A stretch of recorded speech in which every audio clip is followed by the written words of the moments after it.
एक समय की बात है। एक जंगल में एक महात्मा रहा करते थे।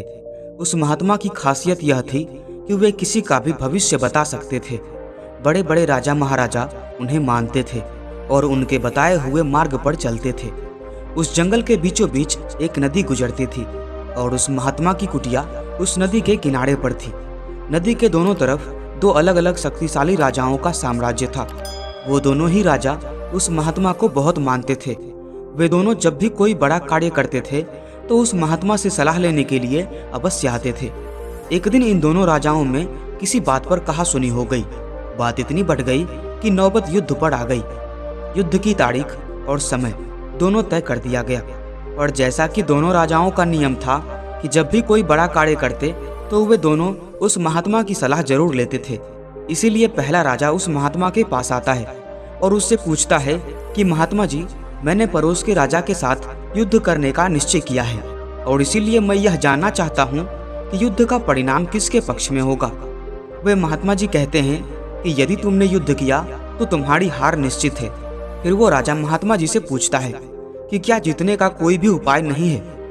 वे महात्मा जी फिर कहते हैं कि यदि तुमने युद्ध किया तो तुम्हारी हार निश्चित है। फिर वह राजा कहता है कि अब तलवार म्यान से निकल चुकी है, अब युद्ध टलेगा तो नहीं, जो होगा देखा जाएगा। यह कहकर वह राजा उसी समय वहां से चला जाता है और अपनी सेना से जीत और मेहनत करने के लिए कहता है।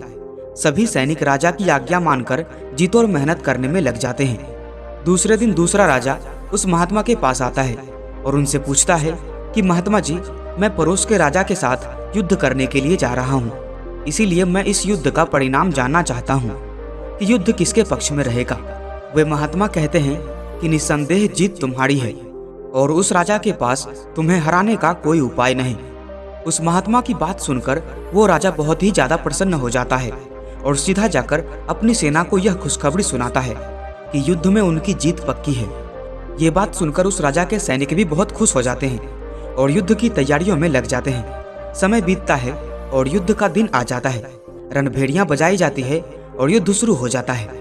दोनों सेनाएं एक दूसरे के साथ भिड़ जाती है और देखते ही देखते जिस पहले राजा की हार निश्चित थी उसकी सेना दूसरे राजा की सेना को ढेर कर देती है और पहला राजा वो युद्ध जीत जाता है, जिसे उस महात्मा ने कहा था कि वो युद्ध हार जाएगा।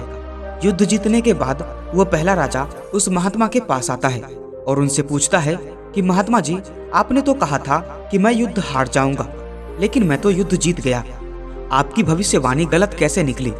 फिर वे महात्मा उस राजा से कहते हैं कि मैंने तो वो कहा था जो तुम्हारे भाग्य में लिखा था, लेकिन तुमने अपने कर्म से अपने भाग्य को बदल दिया। तुम्हारी जीत का कारण यह है कि तुमने अपने भाग्य से ज्यादा अपने कर्म को आवश्यक समझा और उस दूसरे राजा ने अपना सब कुछ भाग्य पर छोड़ दिया।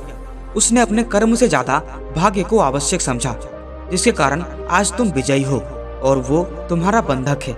दोस्तों, यह बात सच है कि सब कुछ हमारे हाथ में नहीं होता है, लेकिन यह भी सच है कि बहुत कुछ हमारे हाथ में होता है, लेकिन हम उसे भी भाग्य के भरोसे छोड़कर जीवन भर रोते रहते हैं। दोस्तों, अगर आप आज कुछ नहीं करते हैं तो कुछ तो होगा ही और वो आपका भाग्य है। और अगर आप आज अपने बुद्धि का इस्तेमाल करके वो करते हैं जो आप करना चाहते हैं तो वो आपका कर्म है। तो ये आपके ऊपर है कि आपको कुछ करना है या अपने भाग्य के भरोसे बैठे रहना है। दोस्तों, आज के लिए इस वीडियो में बस इतना ही। आपको यह कहानी कैसी लगी और आपको इस कहानी से क्या सीखने को मिला, हमें कमेंट में जरूर बताएं।